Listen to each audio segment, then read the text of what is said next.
तो हम स्टार्ट करते हैं हमारे 4th चैप्टर से, जो कि है कंटेम्प्ररी इंडिया। और उसमें हम क्या पढ़ेंगे, चैलेंजेस टू पीस, मतलब पीस को क्या चैलेंजेस फेस करने पड़े, मतलब कैसे मेंटेन किया इन्होंने पीस, बाकी सारे चैलेंजेस के अलावा भी। देन स्टेबिलिटी और एंड नेशनल इंटीग्रेशन, ये 3 हम इस चैप्टर में पढ़ने वाले हैं। So let's start.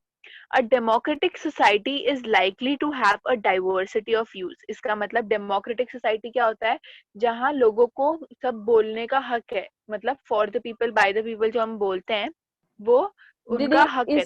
दीदी इसका मीनिंग, एग्जैक्ट मीनिंग तो फ्रीडम हो गया ना? हाँ, फ्रीडम ही हुआ। बट इसमें उसको बोलते कैसे हैं, जो हम जैसे बोलते हैं पॉलिटिकली, हम कैसे बोलते हैं, for the people by the people, वो जो हम बोलते हैं कि लोगों के लिए, डेमोक्रेटिक सोसाइटी मतलब लोगों के लिए। 2 मिनट, अतुल आए हैं। हाँ, ठीक है। तो लोग कोई तो बाहर निकल गया, अच्छा ठीक है, कोई बात। तो लोगों के लिए ये जो हाँ बोलता सोसाइटी हूँ, है। काट उधर से। म्यूट कर देंगे अतुल आप? हाँ जी, वो ट्राई कर रहा है ज्वाइन होने का, आप ऐड करो उसको। हाँ, वो आ जाएगा तो मैं कर दूंगी, आप म्यूट कर दो, तब तक मैं आगे से पढ़ा। ठीक है। तो हमने आपकी हाँ, मैंने आवाज क्या बताया, वो बीच बीच में से ब्रेक हो रही है, क्या बोल रहे हो कुछ समझ में नहीं आ रहा है। ब्रेक नहीं हो रही है अतुल, क्लियर है। शायद आपके नेटवर्क इशू है शायद। अभी आ रही है अच्छे से मेरी आवाज? अच्छा ठीक है, मैं स्टार्ट तो कर देती हूँ। तो अ डेमोक्रेटिक, क्या ये आप लोग प्लीज म्यूट पे रख देंगे माइक? ठीक है। तो a democratic society is likely to have a diversity of views. इसका मतलब जो कंट्री में जहाँ लोगों को पूरा फ्रीडम है जो उनको करना है, जो बोलने का, उसमें क्या होता है, डाइवर्सिटी ऑफ व्यूज होते हैं। मतलब किसी का कुछ अलग ओपिनियन होगा और किसी का कुछ अलग कहना होगा। जैसे कि अब मैं कुछ कहूंगी तो होगा कि आप लोग का उसी टॉपिक पे कुछ अलग व्यू है, आप लोग शायद मुझसे अग्री नहीं करते होगे। ऐसे करके सबको राइट है, सबके व्यूज में डाइवर्सिटी है, सबके व्यूज में चेंज है, सबके अलग अलग व्यूज हैं। तो एक डेमोक्रेटिक सोसाइटी में it is likely to have a diversity of views. Such a diversity arises from a variety of socio-economic, political and cultural factors। और ये डाइवर्सिटी क्यों आती है, ये चेंज इन ओपिनियंस और व्यूज अब क्यों आते ठीक हैं? है। हाँ, क्योंकि हमारा सोशियो इकोनॉमिक, देन पॉलिटिकल और कल्चरल फैक्टर्स अलग है। जैसे कि समझो, अगर मेरे कल्चर में एक चीज मानते हैं, वो आपके कल्चर में अगर नहीं मानते हैं, तो हमारे व्यूज डिफरेंट हो गए कि चलो मेरे इसमें तो मानते हैं, आपके इसमें नहीं मानते, तो हमारे क्या है, व्यूज में डाइवर्सिटी है।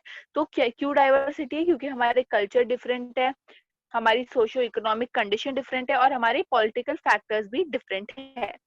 In India, the situation is further complicated by factors such as caste, religion, poverty। लेकिन जब इंडिया में ये नहीं देखते कि कैसा इनका सोशियो इकोनॉमिक की वजह से व्यूज अलग आ रहा है या ये, बट इंडिया में कैसे देखते हैं, इंडिया में देखते हैं कि इंडिया में सब रिलीजन और कास्ट के ऊपर डाल देते हैं कि नहीं, हाँ तुम्हारा रिलीजन अलग है इसलिए तुम हमसे अग्री नहीं कर रहे, ये वो। तो व्यूज पे क्यों झगड़ा होता है, रिलीजन की वजह से। जैसे कि बहुत ही कॉमन, सबको पता है कि रिलीजन पे कितना झगड़ा होता है इंडिया में।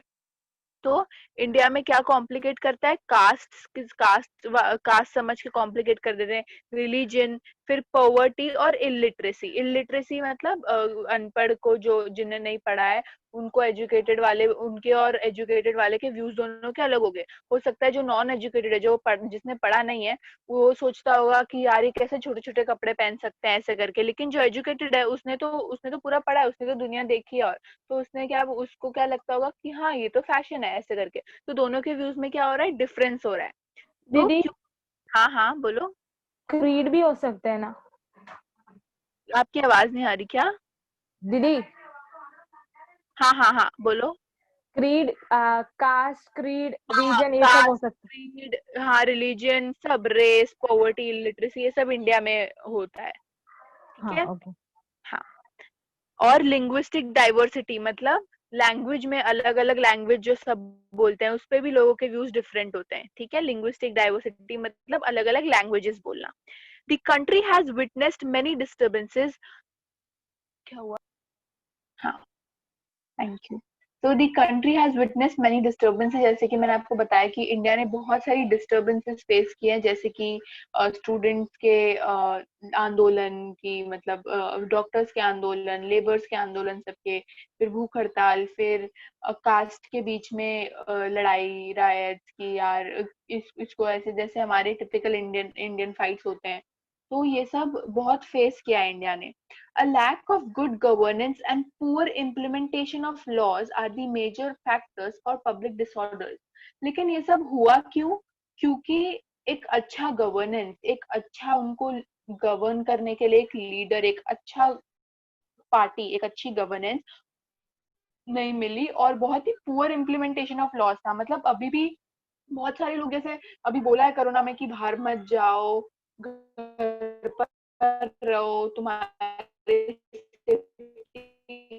लेकिन लोग जा रहे हैं। ये भी एक तरह से एक उनके लिए एक रूल करवानी पड़ी, वो जा रहे हैं। क्यों? क्योंकि ये बहुत ही पुअर इम्प्लीमेंटेशन ऑफ लॉ है। लोगों को पड़ी नहीं है कि यार, लोगों को कुछ पड़ी नहीं है कि हम लोग को जगह, हम लोग को तो छोड़ो, तुम दूसरों को भी मार दोगे, दूसरों को भी करा दोगे, कुछ पड़ी नहीं है।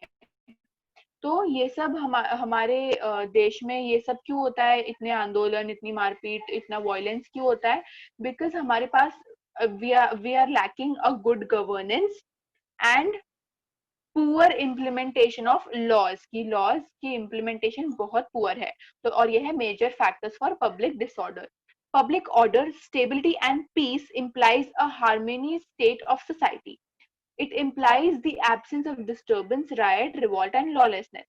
तो अगर पब्लिक ऑर्डर हो, अगर मतलब गवर्नमेंट के एक बात बोलने पे ही सारे लोग एकदम रेडी हो जाए सब, मतलब एक बार गवर्नमेंट ने उनको बोल दिया कि ये लॉ है, और अगर सब लॉ फॉलो करने लग जाए और पीस हो, तभी हम क्या कर सकते हैं? हमारे देश में से ये जो डिस्टर्बेंस है, ये जो लड़ाइयाँ होती है, रायट्स होते हैं, इतना सारा लॉ को हल्के में लिया जाता है, ये सब बंद हो जाएगा।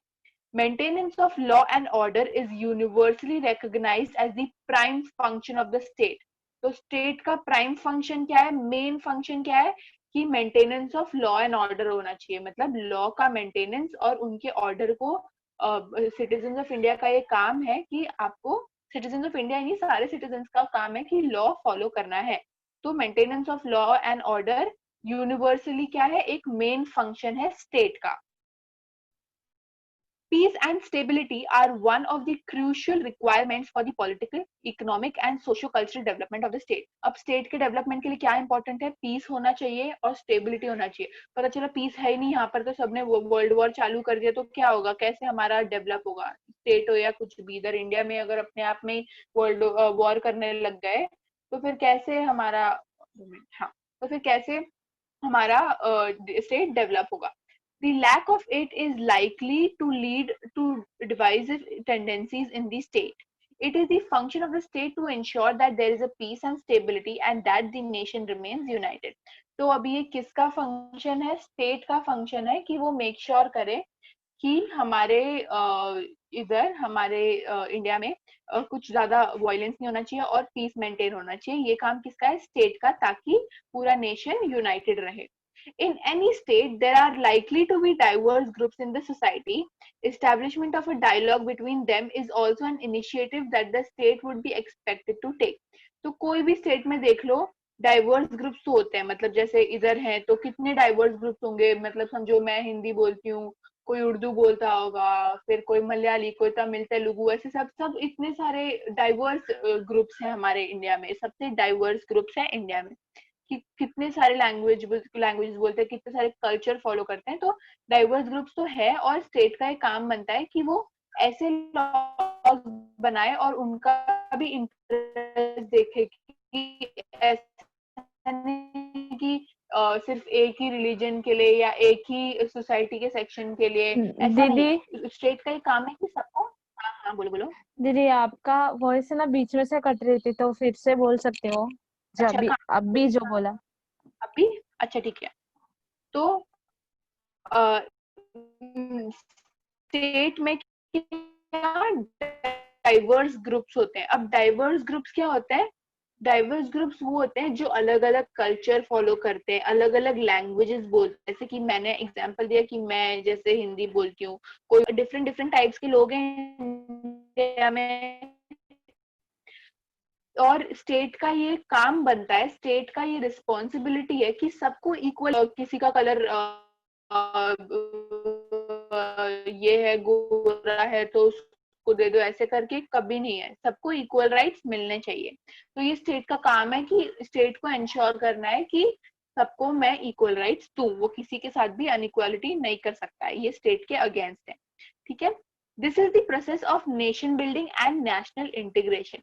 और जब ये सब होने लगेगा, सबको इक्वल राइट्स मिलने लगेंगे और सबके लिए इक्वल लॉज बनेंगे, तभी अच्छे से और बिल्ड होगा, डेवलप होगा और हमारा national integration, process of national integration develop होगा। अब हम पढ़ेंगे, यहाँ तक पहले सबको समझा, मुझे बताना। हेलो, यहाँ तक सबको समझा है? मेरी आवाज ही नहीं आ हाँ रही। दीदी, हाँ दीदी। हेलो, ओके, नेट का प्रॉब्लम था ना, तो मैं थोड़ा लेट ज्वाइन हुआ तो अनुज, हेलो। अनुज, हेलो दीदी। ठीक है, मैं आगे फिर पढ़ाऊँ। हाँ ठीक है, ओके। यस हेलो, हाँ मेरी आवाज आ रही है? फिर हम अब आगे पढ़ते हैं। अभी हम आते हैं yes yes yes nation, yes nationalism. Okay. So nation, nationalism and state science. 2 minute. हाँ, तो क्या है नेशन, नेशनलिज्म और स्टेट, बहुत का फाउंडेशन। अब हम रिवाइज करेंगे कुछ पॉइंट्स जो हेलो, ये 11th स्टैंडर्ड में भी जुड़ने है। का टाइम है निर्भय। Hello, hello. चलो ओके, हाँ।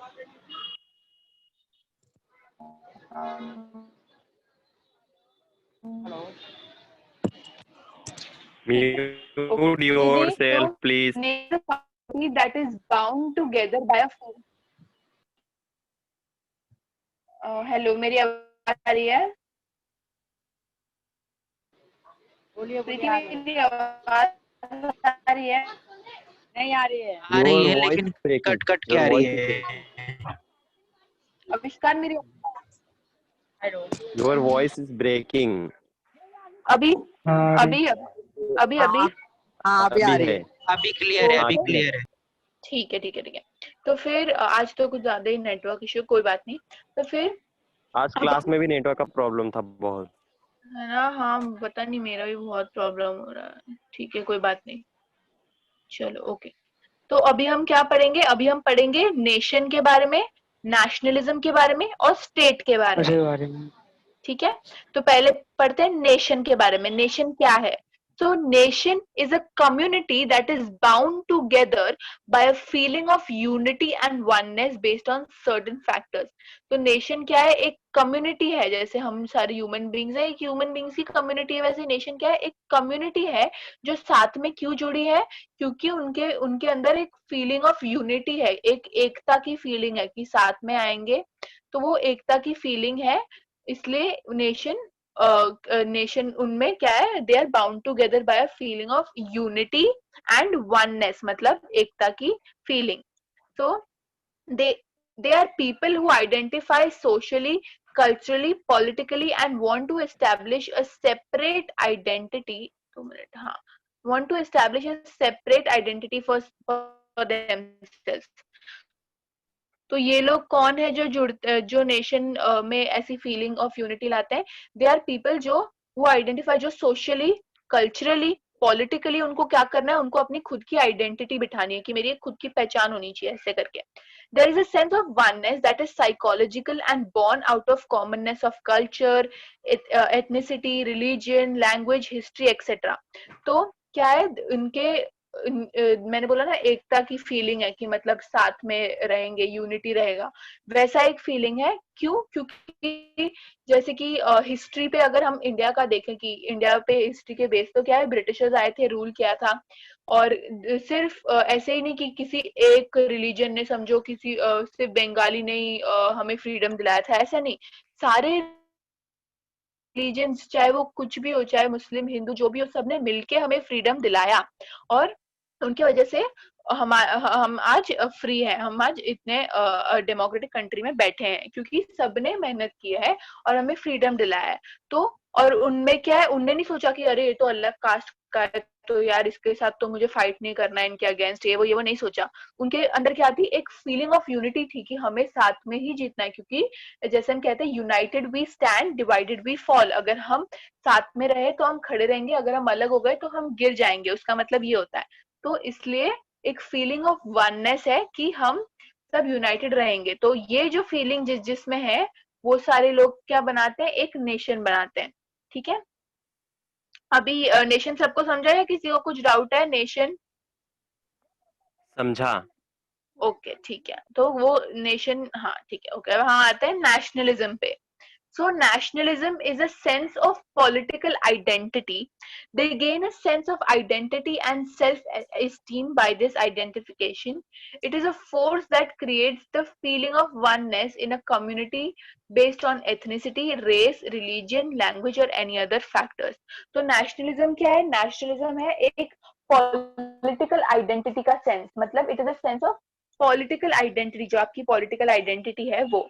And they gain a sense of, तो जो नेशन में जितने भी लोग रहते हैं उनमें एक फीलिंग ऑफ नेशनलिज्म रहती है। जैसे कि नेशन तो एक कम्युनिटी है। नेशन क्या है? एक कम्युनिटी है लोगों की। लेकिन नेशनलिज्म क्या है? It is a feeling of oneness. Nationalism है वो फीलिंग जो मैंने बताया था, वननेस की, यूनिटी की फीलिंग, वो उसे हम क्या कहते हैं? Nationalism. It is a feeling of oneness in a community. Nation क्या था? नेशन था कम्युनिटी। और नेशनलिज्म क्या है? वो फीलिंग जो कम्युनिटी में आती है, एक वननेस की फीलिंग, एक यूनिटी की फीलिंग, वो है नेशनलिज्म। ठीक है, नेशनलिज्म भी समझा? दीदी हाँ हाँ हाँ, पूछो पूछो। हेलो प्रीति, आपको डाउट था कुछ? Hello, No. अच्छा ठीक है ओके ओके, हेलो कोई दीदी, बात नहीं। हाँ हाँ हाँ, बोलो बोलो। नेशनलिज्म और नेशन दोनों सेम लग रहे हैं ना थोड़ा? नहीं ना, देखो नेशन क्या मतलब, ऐसा तो नहीं कि बिल्कुल ही अलग है, Equal है। लिंक तो है दोनों में। लेकिन नेशन क्या है? एक कम्युनिटी है। हम कहाँ रह रहे हैं? इंडिया में। किधर रह रहे हैं? नेशन में रह रहे हैं। लेकिन ये माइक किसको ऑन था, कोई बात नहीं, ठीक है। तो क्या नेशन में, लेकिन हमारे अंदर जो फीलिंग है, एक एकता की फीलिंग है कि हम सब यूनाइटेड है, हमारा कल्चर भी अलग है फिर भी हम यूनाइटेड है। तो फिर हम क्या है, ये फीलिंग को हम क्या बोलते हैं? नेशनलिज्म। ये सेंस कि यार ये तो एकता की फीलिंग है, ये जो फीलिंग है इसे हम क्या कहते हैं? नेशनलिज्म। ठीक है, समझा? ओके, अभी भी तो अनक्लियर भी है? मेरे के हाँ थोड़ा। अच्छा ठीक है, मैं इजी करके समझाती हूँ। तो नेशन क्या होता है? एक कम्युनिटी है। जैसे कि हम इंडिया में रह रहे हैं, इंडिया क्या हुआ? नेशन हुआ। ठीक है, ये समझा? हाँ नेशन, ठीक है। जैसे हाँ, कंट्री और नेशन में कुछ डिफरेंस नहीं है, दोनों सेम ही है। तो क्या है? सेम है। इंडिया क्या है? हाँ, नेशन है। नेशन। हाँ सॉरी, हाँ, नेशन क्या है? कम्युनिटी है। ठीक है, ये समझा? जैसे हाँ इंडिया। दीदी, हाँ, यस। अब यहाँ पर कुछ इतने सारे लोग रह रहे हैं, इंडिया में इतने सारे लोग रह रहे हैं। उनके अंदर एक फीलिंग है यूनिटी की, मतलब हम सब क्या साथ में रह रहे हैं ना, ऐसे मतलब एक ही इंडिया में ही सब रह रहे हैं। और हम एक हाँ दूसरे से बात भी करते हैं, एक दूसरे के कल्चर भी फॉलो करते हैं। जैसे कि हम ईद भी मनाते हैं, हम दिवाली भी मनाते हैं, हम गणेश चतुर्थी भी मनाते हैं ना। इतने सारे अलग अलग रिलीजन होने के अलावा भी हम सब सारे रिलीजन सेलिब्रेट करते हैं। क्यों? क्योंकि ओके। हम यूनाइटेड है, क्योंकि हम साथ में हैं, है ना? तो वो यस। फीलिंग को हम बोलते हैं, वो जो फीलिंग है कि हाँ हम सब साथ में रहेंगे और हम सब जो भी हो, किसी को रिलीजन पे, किसी को कास्ट पे, किसी को कलर पे कभी जज नहीं करेंगे, वो फीलिंग को कहते हैं नेशनलिज्म। ओके, समझा, अभी समझा। समझा? ओके यस ठीक है, यस, good, ठीक है ओके। तो थैंक यू दीदी। वेलकम। ठीक है, तो अभी आगे बढ़ते हैं। So when does a nation become a state? अब नेशन स्टेट कब बनता है? A state must have the following characteristics to qualify for statehood. तो अब स्टेट कैसे बनता है? स्टेट के पास कुछ क्वालिटीज होनी चाहिए कि वो एक स्टेटहुड बने। जैसे कि अब हम इंटरव्यू के लिए जाते हैं, तो अगर आप समझो रिलायंस के इंटरव्यू के लिए जा रहे हो, तो कुछ आपके डिग्रीज चाहिए रहते हैं ताकि आप क्वालिफाई हो। वैसे ही स्टेट को स्टेटहुड में वैसे ही नेशन को स्टेटहुड में आने के लिए कुछ क्वालिटीज चाहिए रहते हैं। तो पहला क्या है? सर्विनिटी। सर्विनिटी मतलब कि अपना जो लॉज है, हम अपने लॉज बना के खुद ही पे मतलब अपने लॉज बना के हम जो है, हम जो कंट्री के लोग जो गवर्नमेंट है वही अपने कंट्री पे इम्प्लीमेंट करेगी। ऐसा नहीं होना चाहिए कि बाहर से कोई आके हमारे ऊपर रोब जमाने लग गया, जैसे ब्रिटिश आके हमारे ऊपर रोब जमाए थे, वैसा नहीं। हमारी सर्विनिटी वीक थी पहले, इसलिए ब्रिटिश ने आके इतने जल्दी हड़प लिया सब। लेकिन हमें हमारी सर्विनिटी स्ट्रांग रखनी है, तभी हमारा नेशन एक अच्छा स्टेट बन सकता है, इंडिया मतलब। तो सर्विनिटी, देन दीदी इंडिपेंड। यस यस, टेल मी दीदी हेलो ब्रिटिश भी सर्विनिटी किया है ना? हेलो, हाँ बोलो हेल- बोलो। हाँ, ब्रिटिश तो सर्विनिटी किया ना हम लोग के साथ। नहीं सर्विन, हाँ मतलब उनने हमारे क्या किया, हमारी सर्विनिटी वीक थी, क्योंकि हम हमारे तो वैसे भी इंडिया के लोग कभी कुछ सुनते ही नहीं है, अपने ही मन का करते हैं। तो फिर वो तो वीक था, तो क्या हुआ, लोग भी उनके बातों में आने लग गए, ये आके बोलने लग गए कि चलो हम तुम्हें इतना पैसा देंगे तो तुम हमें ये दो करके, ये दो करके इनने पूरा सब ले लिया उनसे, सब अपने पास ले लिया। और फिर क्या हुआ, इनने इंडिया के ऊपर राज करके चले गए। तो इसलिए क्या था, हमारी सर्विनिटी बहुत वीक थी, इसलिए ये लोग आके सब हड़प लिए, सब इनने ले लिया, क्योंकि हम इतने वीक थी हमारी सर्विनिटी। ये समझा या डाउट है अभी भी? नो दीदी, नो डाउट। समझा। ओके, ठीक है, ओके। तो 2 सेकेंड, हाँ। तो सर्विनिटी एक है कि अगर नेशन से स्टेट बनना है, अच्छा स्टेटहुड चाहिए, तो सर्विनिटी होना चाहिए। सेकंड क्या है, इंडिपेंडेंट गवर्नमेंट होना चाहिए। जैसे कि हमारा इंडिपेंडेंट गवर्नमेंट है, जब चाहिए हम 5 साल में हमेशा हम इलेक्शन करते हैं, हम प्रेसिडेंट चुनते हैं, ये वो करते हैं, सॉरी। ये इंडिपेंडेंट गवर्नमेंट है हमारा, ऐसे नहीं कि कोई बाहर से कंट्रोल कर रहा है। कोई तो 2 मिनट, हाँ, कि कोई बाहर से कंट्रोल कर रहा है, ये वो ऐसा तो नहीं है। और टेरिटरी एंड पॉपुलेशन होना चाहिए, ऑब्वियस सी बात है। 2 सेकेंड ना, मेरे यहाँ बहुत आवाज आ रहा है। हाँ सॉरी। तो फिर ये समझा, सर्विनिटी, इंडिपेंडेंट गवर्नमेंट होना चाहिए, टेरिटरी होनी चाहिए। ऑब्वियस सी बात है, अगर टेरिटरी तो आवाज आ